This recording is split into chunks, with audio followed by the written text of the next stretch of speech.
ऊपर बैठे संवैधानिक पद पे बैठे हैं, क्या उनको उन्होंने मर्यादा विहीन आचरण का परिचय दिया है?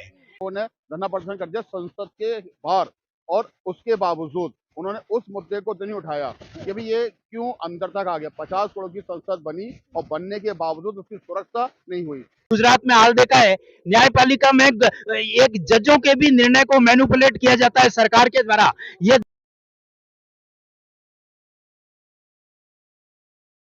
क्या कहना चाहते थे आप? देखिए, अभी जो ये बवाल मचा हुआ है मिमिक्री का अर्थ जहां तक मैं समझता हूं, किसी सेलिब्रिटी या बड़े व्यक्ति के द्वारा जब दूसरे व्यक्ति के द्वारा उसकी हूबहू आवाज की नकल की जाती है तो उसे मिमिक्री कहा जाता है। तो मिमिक्री करना ये अपमान कैसे हो सकता है किसी का? मैंने तो सुना है अमिताभ बच्चन हो, बाबा रामदेव हो, सचिन तेंदुलकर हो, यहाँ तक कि नरेंद्र मोदी की भी मिमिक्री करते हुए देखा है मैंने कई कलाकारों को। ये कलाकारों को वाली मिमिक्री है, जैसे किसी को चिढ़ाते हैं ऐसे। नहीं, ऐसा कुछ नहीं है। एक दूसरे को चिढ़ाते हैं। चिढ़ाने वाली बात तो जगदीप धनखड़ जी ने खुद ही कर दी। वो एक उपराष्ट्रपति पद के ऊपर बैठे संवैधानिक पद पे बैठे हैं, क्या उनको उन्होंने मर्यादा विहीन आचरण का परिचय दिया है? वो क्यों दिया है? मिमिक्री करना कहाँ तक सही है? तो अगर उपराष्ट्रपति के द्वारा नरेंद्र मोदी को एक युग पुरुष बताना कहाँ तक सही है, ये तो विचार कीजिए। वो उपराष्ट्रपति पद पे बैठे हुए हैं, किसी एक पार्टी का महिमा मंडन करना उनको शोभा देता है क्या? मर्यादा के विरुद्ध उन्होंने आचरण किया है। उन्होंने खुद मर्यादा विहीन आचरण किया है। ये मतलब उपराष्ट्रपति के पद को शर्मसार किया है, कलंकित किया है जगदीप धनखड़ ने। उन्होंने खुद ही अपने अपने आप का अपमान तो वो खुद उन्होंने स्वयं नहीं कर दिया, और कौन सा अपमान कर दिया? स्वयं का ये बताइए, आप वर्णन कीजिए थोड़ा। उन्होंने अपना स्वयं का अपमान किया। आज एक उपराष्ट्रपति पद पे बैठे और संवैधानिक पद पे बैठे हो और आप कहते हो नरेंद्र मोदी महात्मा गांधी के बाद में ये युग पुरुष है। आप ये कैसे कह सकते हो? वो एक पार्टी के प्रमुख है, एक पार्टी के नेता है, इंसान है। कभी कहते हो युग पुरुष है, कभी कहते हो विष्णु के अवतार है, कभी कहते हो कि वो मतलब उनका इतना आप महिमा मंडन करते हो। आप इस संवैधानिक पद पे बैठते ही आपको शोभा नहीं देता, ये शोभा नहीं देता है। ये बिल्कुल गलत आचरण किया है। ये लोकतंत्र को समाप्त कर रहे हैं। ये लोकतंत्र के मैडम 4 स्तंभ होते हैं, कहा जाता है विधायिका, न्यायपालिका, कार्यपालिका और मीडिया। आज चारों स्तंभ के ऊपर प्रहार किया जा रहा है और चारों स्तंभ आज मरणासन स्थिति में है लोकतंत्र में। विधायिका को तो आप देख ही रहा, विधायकों को तो बाजार बना दिया। किसी भी राज्य में चुनी सरकार को खरीद करके उसकी सरकार बनाई जाती है। अब उसके बाद में न्यायपालिका का आपने गुजरात में हाल देखा है। न्यायपालिका में एक जजों के भी निर्णय को मैनिपुलेट किया जाता है सरकार के द्वारा। यह देश के लिए सबसे बड़ा कलंक है। और दूसरा जो कार्यपालिका का क्या हालत है वो आप देख रहे हो। ईडी हो, सीबीआई हो, इनकम टैक्स हो, चुनाव आयोग हो, सबको उन्होंने अपने अधीन कर लिया है और उसके निर्णय को मैनिपुलेट किया जा रहा है। ये कर लिया है उन्होंने, आप कैसे इल्जाम लगा सकते हैं इतना? ये दिन ऐसे कर लिया है कि चुनाव आयोग को आपने देखा। आपको सबसे पहले तो मैं ईडी और सीबीआई की जो भूमिका है वो मैं बताता हूँ। ये दिल्ली के ऊपर ये इन्होंने केजरीवाल, मनीष सिसोदिया, संजय सिंह पर वो शराब घोटाले का आरोप लगा करके इनको जेल में बंद कर दिया। और साहब गुजरात में क्या हो रहा है, कभी गौर किया आपने? गुजरात में शराबबंदी है, लेकिन वहां करोड़ों रुपए की अवैध शराब बिकती है। वहां पर जो शराब से जो इनकम गवर्नमेंट को होनी चाहिए वो इनकम गुंडा और माफिया की जेब में जा रही है। वहां पे है ना, हर समय आए दिन घटनाएं घटती है। कभी 70 लोग मरते हैं, कभी 100 मरते हैं, कभी 150 मरते हैं। वहां पर जहरीली और अवैध शराब से पी करके जनता मर रही है, लेकिन वहां पर कभी ईडी और सीबीआई गुजरात जाते ही नहीं है। वो तो गुजरात का रास्ता ही भूल गए। उनको दिल्ली में शराब घोटाला दिखता है, मगर उनको है ना मतलब गुजरात नजर नहीं आता। वहां पर लोग मर रहे हैं। कर रहे हैं ये बात कह के कि दिल्ली में शराब घोटाला दिखता है। शराब क्या है, इनके पास प्रूफ कुछ नहीं है। इन्होंने मनीष सिसोदिया और उसको गिरफ्तार कर दिया है, कर लिया। यही तो है, इसीलिए तो कहते हैं ईडी और सीबीआई पूरी तरह से केंद्र सरकार के अंडर में है। वो केंद्र सरकार के हाथों की कठपुतली है। जिस तरह से केंद्र सरकार का जो निर्देश मिलता है उसके अनुसार वो कार्य करते हैं। अगर मतलब ये दिल्ली हाईकोर्ट ने खुद कह दिया, आपने इतने समय आपने मनीष सिसोदिया को हो गया कि उनके खिलाफ कुछ आप सबूत तो पेश करो, प्रूफ तो पेश करो, मगर आज तक उन्होंने एक भी प्रूफ पेश नहीं किया। मगर और हालत ये है कि जज के निर्णय को भी उन्होंने अपने अधीन कर कर रखा है। जज उनको बेल तक नहीं दे पा रहा है। अब अगर जज बेल देता है तो उस जज की ट्रांसफर कर देंगे। ये क्या हो रहा है?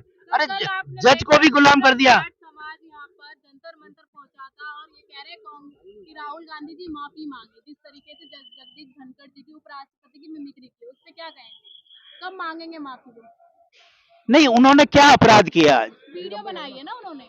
नहीं, वीडियो बनाना किसी का अपराध है? नहीं नहीं, वीडियो बनाना अपराध है क्या किसी का? कर दिया राहुल वो जी ने। कोई असली वीडियो बनाया क्या? सेक्सी वीडियो बनाया क्या? पोर्नोग्राफी की क्या?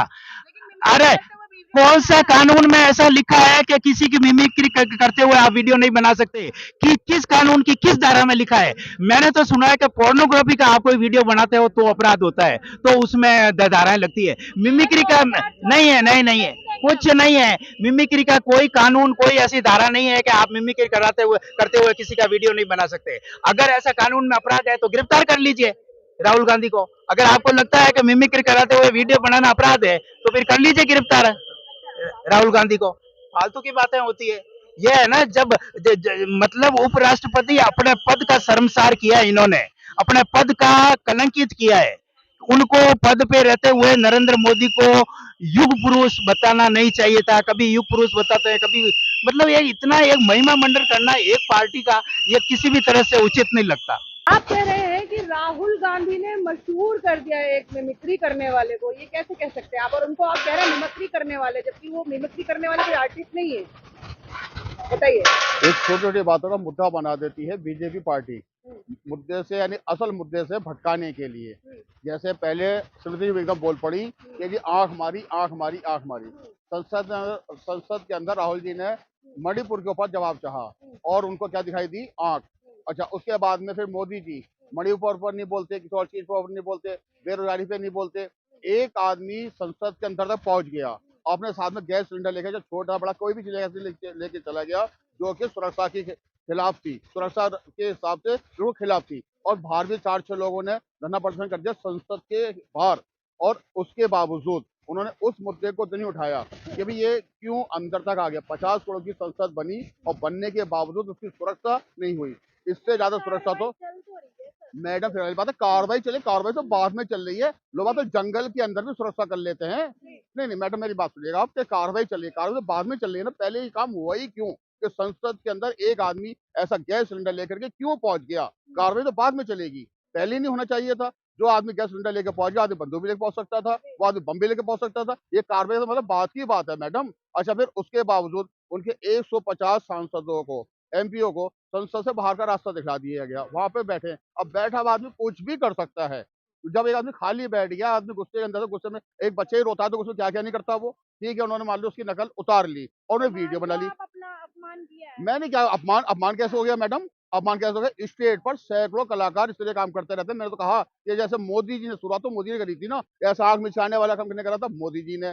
दीदी और दीदी किसने कहा था? मोदी जी ने कहा था। उससे पहले तो लोगों ने करा ना, ये लोग तो नहीं करा बिल्कुल भी। और बीजेपी की कॉपी करोगे आप? क्यों क्यों कर रहे हैं कॉपी? बीजेपी तो बीजेपी जता रही है, हमारी कॉपी कर रहे हैं। ये पच्चीनों पे चल रहे हैं क्या? कौन से पद पे चल गए जी? कौन से पद पे चल गए? तो उन्होंने किया नहीं तो क्यों करा उन्होंने क्यों करा? अगर ये अपमान लग रहा है तो आप खुद अपने गिरान में झांको कि भाई ये काम हमने क्यों किया संसद में। लेकिन उपराष्ट्रपति की तो गरिमा होती है। उपराष्ट्रपति कल को उपराष्ट्रपति गरिमा नहीं, सीट की गरिमा है। सीट के ऊपर बैठे आदमी ने नकल उतारी, उन्हें बाहर आकर नकल उतारी है। उपराष्ट्रपति और राष्ट्रपति हो, चाहे प्रधानमंत्री हो, जो भी हो, कोई दिक्कत वाली बात नहीं है। एक मेरे अपने विचार हैं ये, इसलिए कि मोदी जी ने शुरुआत, अगर मोदी शुरुआत नहीं करते वो भी नहीं करते, और वीडियो बना दी, वीडियो बना के उनको दिखला दिया। इस वजह से पहले संसद में क्या राहुल जी ने आंख मारी थी क्या? फिर उन्होंने क्या कही कि भाई राहुल जी ने आंख मार दी, या उससे पहले क्या नाम है साहब, राहुल जी ने फ्लाइंग किस दे दी। श्रीमती बड़े ध्यान से देखती है राहुल जी को। राहुल जी का 1 घंटा भाषण नहीं सुना, जो मणिपुर पे जवाब चाह रहे थे, लेकिन राहुल जी की फ्लाइंग किस सुना, फौरन देख ली। आप बोले मुझे बीजेपी वाले बोलते हैं कि विपक्ष हमेशा मणिपुर पे ही क्यों बोलता है? मणिपुर पे, वो तो नहीं मणिपुर पे बोलता है। विपक्ष तो बेराजी बोलता है। 150 करोड़ ठीक है, एक आदमी करी क्यों नहीं बोलते? क्यों? राजस्थान में क्या, कौन सी दिक्कत वाली बात पड़ गई जी? राजस्थान में क्या कर दिया? राजस्थान में निवस्त्र घुमाया गया था एक पत्नी को, पति ने उनका आपसी झगड़ा हो सकता है मैडम। मोहनलाल वाला नहीं, नहीं नहीं, करने का उनका नारा अपना रखो ना, एक होगा ना पति ने आपके। पत्नी के साथ में करा है, किसी दूसरे ने नहीं करा। उनका अपना आपसी झगड़ा भी हो सकता है, कोई दूसरी चीज भी हो सकती है, इसमें आप नहीं कह सकते बिल्कुल भी कि राशन वो तो सबके लिए बोले हैं, बोलते तो सबके लिए। अब राहुल जी जब बोलते हैं, तरह के जब बोलती हैं विपक्ष या कोई भी आदमी बोलता है, सबके लिए बोलता है। यहाँ पे तो बैठ करके, यहाँ पे जब पहलवान पहलवान लोग बैठे थे तो उन लोगों ने क्या सुनी? विपक्ष तो आता रहा, क्या राहुल जी मोदी जी आए यहाँ पर या कुलभूषण जी आए यहाँ पर? कोई सा भी नहीं आया। आप बतलाओ मुझे मैडम, आप खुद देखो, आप मीडिया से हैं, आप खुद 70 आदमी से जवाब करते हैं, 70 आदमी आपको जवाब देते हैं। आप खुद सोचिएगा जो जवाब जो सवाल हम कर रहे हैं, उस सवाल के अंदर इन लोग कितनी कमी है। मोदी बीजेपी सरकार कहती है विपक्ष जो है मुद्दों से भटक कर बात करता है, सिर्फ पब्लिसिटी के लिए, मुद्दों पर बात नहीं करता है। मुद्दे पे बात करता है जी, वो तो बेरोजगारी बात करता है और मुद्दा ये भटका देते हैं। इन्होंने क्यों ये बेरोजगारी बात करते धनखड़ के लिए, जो इन्होंने क्यों इतनी बड़ी बात करी, किस लिए करी इन्होंने इतनी बड़ी बात? एक दिल की बात करी है राहुल जी ने, मोहब्बत की बात करी है राहुल जी ने। उनको लगा बुरा कि नफरत को उन्होंने मोहब्बत में बदलने की कोशिश करी, और उसके बावजूद ये राहुल जी के खिलाफ बोलते हैं, विपक्ष के खिलाफ बोलते हैं। विपक्ष इनको कोई सवाल न कर ले, विपक्ष ने अपने मन की बात न कर ले। मोदी जी हर महीने आकर के अपने मन की बात करें, लेकिन उनसे अपने दिल की कोई बात ना करे। संसद मन की बात से जनता खुश तो होगी होगी, कि मोदी जी लुहावने बातें देते हैं। जैसे आपने कहा जी 450 सिलेंडर मिलेगा, फिर वाली बात है कि लुहावने बातें तो कर रहे हैं वो, और कर क्या रहे हैं? 450 सिलेंडर देंगे, बाद में सिलेंडर उतने पैसे मिल जाए। बताइए मुझे आप। गारंटी दी है तभी तो 3 राज्य जीते हैं वो तो गारंटी तो जी, आप उनकी गारंटी हो सकता है कि मोदी उनकी ईवीएम गारंटी हो। आपको सोचिए क्या पता है उनकी गारंटी ईवीएम ने काम करा हो उनका। मतलब कांग्रेस जीत जाती है तो ईवीएम का नहीं दिख रहा। नहीं, हम क्या कह रहे हैं जी इस बात को, हमने तो आपसे इस बात को कही, हम एक जगह पे जीते भी हैं और 3 जगह पे हम हारे भी हैं, जहाँ पर हर तरीके से जनसैलाब इनके खिलाफ था, उसका वो जीत करके आ रहे हैं। आप बताइए मुझे। जीते थे तब ईवीएम हमने तो नहीं कहा इस बात को, हमने तो नहीं कहा। ये तो खुद सोचे ना, जहाँ पर इनके मीडिया वाले जो क्या नाम दिखा रहे हैं साहब अपने उसके अंदर विलेस्टन के अंदर कि हम इतनी सीट जीत रहे हैं, तीसरी सीट जीत रहे हैं, उसके बाद में पूरी सीटें इनकी हो गई और उन्होंने कह दिया हम तो पहले डिस्कस कर रहे थे इतनी सीटें हमारी आएंगी, तो पूरी सेटिंग होगी कोई ना कोई। वरना पहले क्यों नहीं बोलते ये लोग? पहले से पहले क्यों नहीं बोलते? पहले पहले बोलते हम इतनी सीट जीतेंगे, ये तो हल्के हल्के चलते ऐसे। लाई भी तो कांग्रेस की सर, अब क्यों ईवीएम का आप तो फिर वाली बात नहीं, हैंग तो करना इनका काम हो गया ना। कांग्रेस ही तो लाई तो एक उससे तो फिर वाली बात है, कांग्रेस लेकर के आई थी, तो दूसरे भी तो कहते हैं ना कि पर्ची अलग से दूसरे भी निकलने लगे। राम मंदिर का भी शिलान्यास कांग्रेस ने किया था, आज आप राम मंदिर का नाम मंदिर करते हैं कि राम मंदिर के नाम में मोदी जी वोट मांग रहे हैं। हमने तो नहीं कहा, नहीं हमने नहीं कहा बिल्कुल भी। क्यों कहेंगे? नहीं कांग्रेस ने ताला खुलवाया था, कांग्रेस ने ताला खुलवाया था, ताला उन्होंने खुलवाया था। आज उसे अपने अपने लोगों को दे रहे हैं कि न्योता कि आप लोग आइएगा। विपक्ष को भी बुला लें, वो ऐसी क्या दिक्कत वाली बात है? अडवाणी जी और मुरली मनोहर जोशी को मना करा है कि आप मत आइए। उन लोगों ने मना करा है, जी हम तो मना नहीं करा, उन्होंने मना करा। है ना कि वो अपने लोगों को बुला रहे हैं, अगर अपने लोगों को बुलाते तो उनको भी बुलाते, फिर उनको क्यों मना कर दिया? क्यों मना कर रहे हैं? वो लोग मना कर रहे हैं, हम तो मना नहीं कर रहे हैं ना इन्हें। जी। हम तो मना नहीं कर रहे हैं ना। क्या कहेंगे, राहुल गांधी जी माफी मांगेंगे फिर? राहुल जी ने इससे पहले माफी मांग ली है क्या? राहुल जी ने ऐसा क्या क्या करा? जाट जाट बात हो गई है फिर, जो कि राहुल जी ने पहले माफी मांगी है। नहीं, फिर उनकी गलती तो हो कोई। अगर उनकी गलती हो तो कैसे माफी मांगेंगे वो? फ्लाइंग किस मामले पे भी माफी नहीं मांगी थी? क्यों मांगे माफी? जब उन्होंने फ्लाइंग किस किया तो महिला का अपमान किया था। कौन सा महिला का अपमान कर दिया? महिला का अपमान नहीं, स्मृति ईरानी को नहीं करी थी उन्होंने फ्लाइंग किस। आमने सामने नहीं बैठे थे, राहुल जी अलग थे, वो अलग थे। किसको किया था फिर? अब तो मोदी वो बताया ना, स्मृति जी बताया ना, स्मृति जी वो वीडियो दिखलाएं कि देखो जी ये मार रहे हैं आग, या ये फ्लाइंग किस कर रहे हैं। नहीं, उन्होंने ऐसा कोई उनके पास वीडियो है, कोई चीज है कि उन्होंने फ्लाइंग किस मारी? उन्होंने तो 1 घंटे के 15 मिनट के 20 मिनट के भाषण के बाद में फौरन बोल दिए वो एकदम कि साहब मुझे फ्लाइंग किस करिए। लेकिन पूरा जाट समाज कह रहा है अगर राहुल गांधी की माफी नहीं मांगेंगे तो तो जाट समाज से वो जाट समाज को बात कर लेंगे, जाट समाज को बात कर लेंगे, कौन सी बात है? जाट समाज खुद आकर के उनके खिलाफ कोई धरना प्रदर्शन करते, कोई दिक्कत नहीं है। यहाँ पे तमाम जाट आए हुए थे, लोक दल के आए हुए थे, लोक दल के। हाँ जी, यहाँ पे बहुत सारे जाट उनके लिए आए हुए थे कि हम राहुल जी को सपोर्ट कर रहे हैं। सपोर्ट नहीं कर रहे? नहीं, बिल्कुल भी नहीं थे, बिल्कुल भी थे। नहीं, बिल्कुल कोई भी नहीं। यहाँ पे पूरा हमारे साथ में जैन